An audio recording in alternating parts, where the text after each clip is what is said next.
Gostaria nessa manhã de cumprimentar os irmãos com a paz do Senhor Jesus. Que a paz e a glória de Deus venha sobre a sua vida. Nós louvamos ao Senhor porque estamos de pé, porque até aqui o Senhor tem nos sustentado. Estamos de pé porque até aqui o Senhor tem nos fortalecido na sua palavra e na sua presença. Eu gostaria nessa manhã de deixar uma palavra de fortalecimento para a sua vida, nessa manhã do dia 26 de março de 2021. Aqui quem vos fala é o presbítero Carlos Eduardo. Estou aqui na minha residência e juntos vamos louvar o nome do Senhor e vamos ler um texto bíblico da palavra do Senhor, que é o nosso pão vivo, é o nosso fortalecimento que desce do céu. Nesta manhã eu gostaria de deixar para mim e para a sua meditação no primeiro livro dos reis de Israel, capítulo de número 17, versículo de número 8 até o versículo de número 13. A palavra do Senhor, ela vem nos trazer o texto, dizendo, com sentido, dizendo sobre a viúva de Serepta. O texto, o título dessa palavra, que o livro dos reis de Israel, capítulo 17, versículo 8 adiante, vem nos falar sobre a viúva de Serepta. E diz o texto sagrado: então veio a palavra do Senhor dizendo: levanta-te e vai para Serepta, que é de Sidom, e habita ali, e eis que ordenei ali uma mulher viúva que te sustente.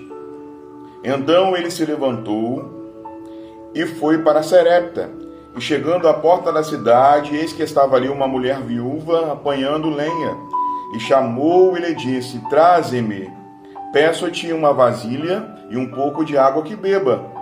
E indo ela a trazê-la, ele a chamou e lhe disse: traze-me agora também um bocado de pão na tua mão. Porém ela disse: vive o Senhor teu Deus, que nem um bolo tem, senão somente um punhado de farinha numa panela, e um pouco de azeite numa botija.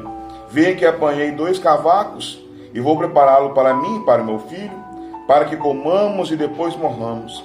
E Elias lhe disse: não temais, ou não temas, vai, faça conforme a tua palavra, porém faça primeiro para mim um bolo pequeno, e traze para mim, depois fará para ti e para o teu filho, porque assim diz o Senhor teu Deus de Israel: a farinha da panela não se acabará, e o azeite da botija não faltará, até ao dia em que o Senhor der chuva sobre a terra.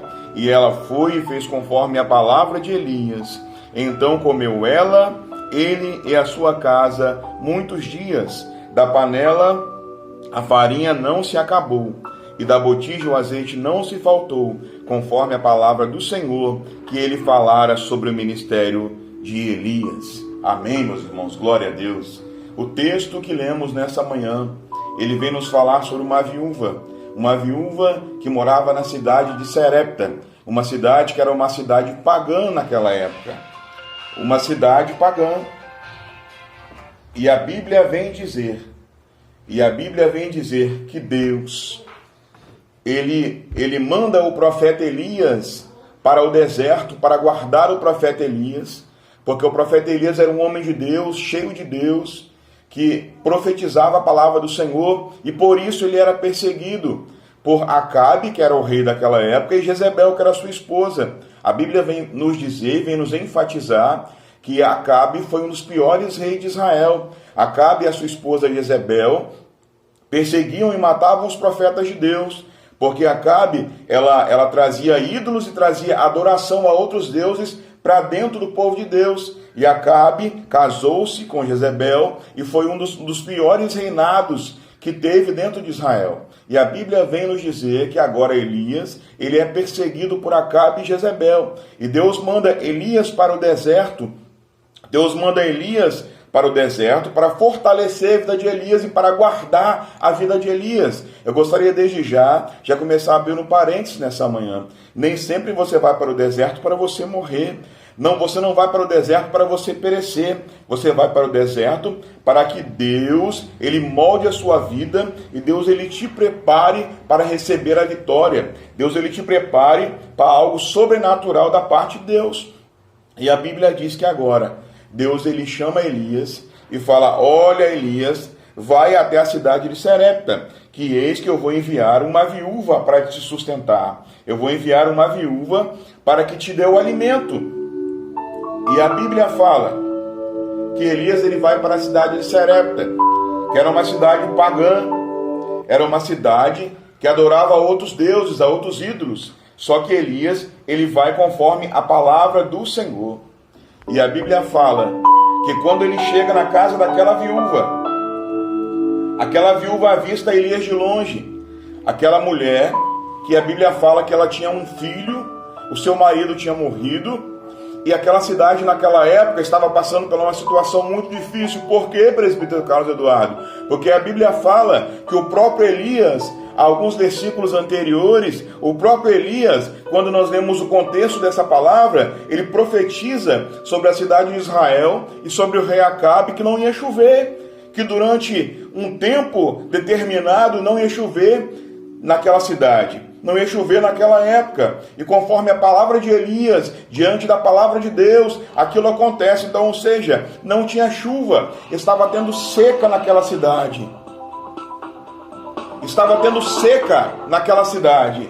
E a Bíblia fala que aquela mulher passa uma necessidade muito grande, porque ela era viúva. Ela só tinha o seu filho de menor idade, ela não tinha o seu marido para sustentá-la. E diante daquela situação em Israel, diante daquela situação que Elias profetiza, tudo conforme a direção de Deus, tudo conforme a palavra de Deus, aquela mulher passa uma situação muito difícil. E Elias chega na casa daquela mulher, e a Bíblia fala que quando Elias avista aquela mulher de longe, aquela mulher olha para Elias, Elias pede a ela um pouco de água. E o texto diz que quando Elias pede água àquela mulher de prontidão, ela vai pegar água para Elias. E no meio do trajeto, antes dela trazer a água para Elias, a Bíblia fala que o profeta já fala com ela: olha, mulher, não traga só água. Aleluia! Traga para mim um bocado de pão. Faz para mim um bolo ou um pão. E a Bíblia fala que aquela mulher, ela expõe a sua situação para Elias. Ela fala com ele: olha, eu só tenho aqui na minha casa um bocado de farinha, um bocado de azeite, para me fazer um bolo para mim e para o meu filho comermos e morrermos. E a Bíblia fala que diante daquela palavra, o profeta, ele vira para ela, cheio de Deus, e fala com ela: olha, mulher, faz primeiro para mim. Aleluia! Faz primeiro para mim. Faz um bolo pequeno para mim primeiro, que o Deus de Israel não vai deixar faltar azeite, não vai deixar faltar farinha na sua panela, não vai deixar faltar farinha na tua casa. Mas o que você está querendo dizer, presbítero Carlos Eduardo? Aleluia! Nesse tempo que vivemos atualmente, nesse tempo de crise, nessa situação de pandemia que estamos enfrentando atualmente, aleluia! Muitas pessoas têm passado por situações difíceis, situação de enfermidades, mas neste momento que estamos passando atualmente, Deus ele vem falar em nosso coração: faz primeiro para mim. Aleluia, me adore em tempo de crise, aleluia, me adore em tempo de situações difíceis. A Bíblia fala que o salmista Davi, aleluia, independente da situação, independente da crise, ele adorava ao Senhor. Então essa mulher aqui, ela podia ter muito bem ter questionado o profeta, ela podia ter muito bem ter falado com o profeta: você está ficando doido, eu vou fazer para você, eu vou dar tudo que eu tenho para você, e o meu filho, como é que nós vamos fazer? Mas não, ela fez aquilo que o profeta de Deus falou com ela, e sobre a palavra do profeta, não faltou o azeite, e não faltou o pão, nem a farinha sobre a tua casa. Aleluia, exaltado é o nome do Senhor. Nessa manhã, eu quero trazer essa palavra de reflexão para a sua vida. Em momentos difíceis, adore ao Senhor. Em momentos difíceis, proclame a palavra do Senhor.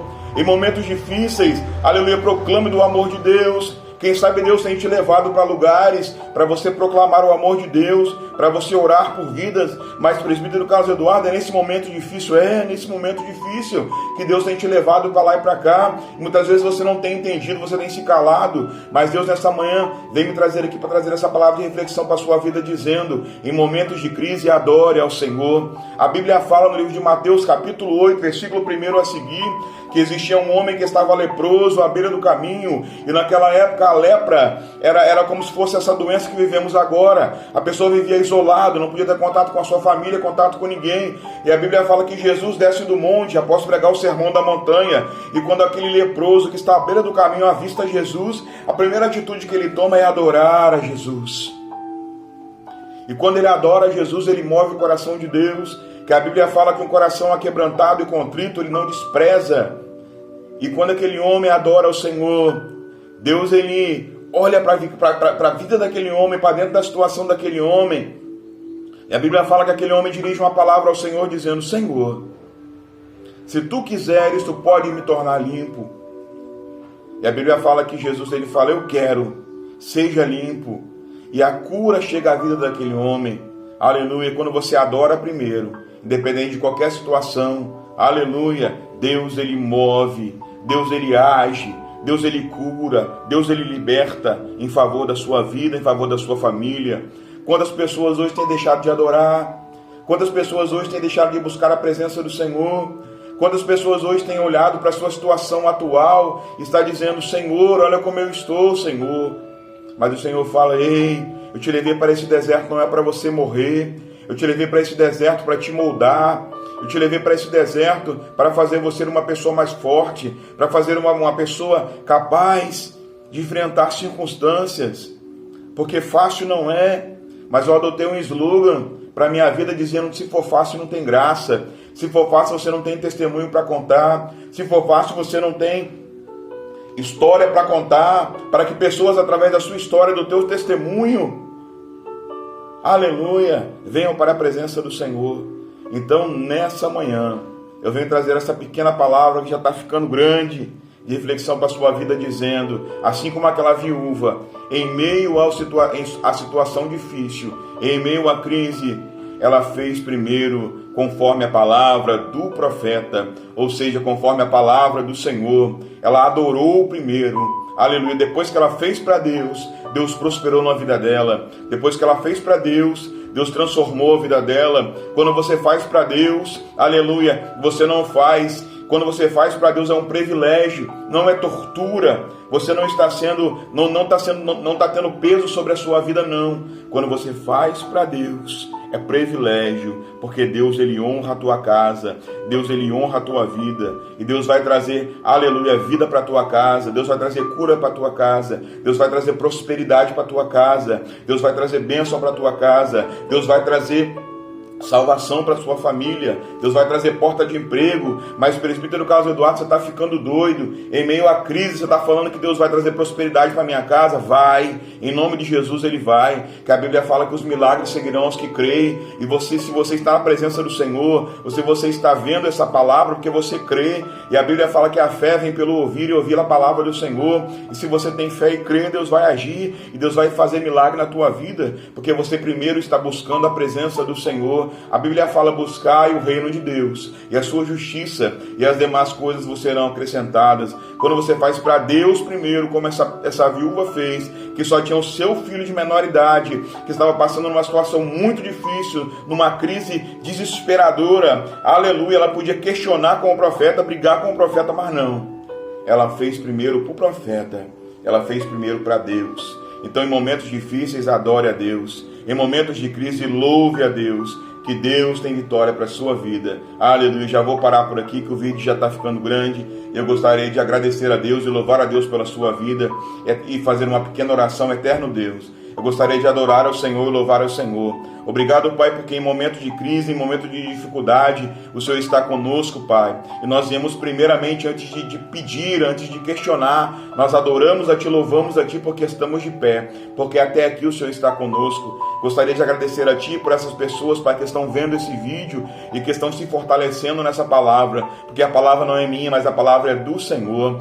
Olha, Pai, Senhor, eu sei que tem pessoas, Pai, que vão ver esse vídeo, que até mesmo estão internadas no hospital, que até mesmo estão, Senhor, passando por uma situação difícil, isolada na tua casa, ou até mesmo, Senhor, como essa viúva não tem nenhum alimento para comer, mas, Pai, diante dessa situação, continuam adorando ao Senhor, e eu tenho certeza que o Senhor vai mover o céu, e o Senhor vai fazer milagre, e o Senhor vai enviar, Pai, Senhor, assim como o Senhor enviou chuva água no deserto de Sidom para os profetas do Senhor, que, Senhor, não veio vento e não veio chuva, mas o Senhor enviou a água, porque o Senhor é o Deus que faz milagre, e o Senhor não precisa de circunstância para fazer milagre, apenas no estalar de dedos, o Senhor faz o milagre e nós glorificamos o nome do Senhor. Eu adoro o teu nome e te dou graças, para que o seu nome seja glorificado, Pai. Senhor, assim que oramos e te agradecemos em nome de Jesus. Amém, Jesus. Que Deus abençoe a tua vida em nome de Jesus.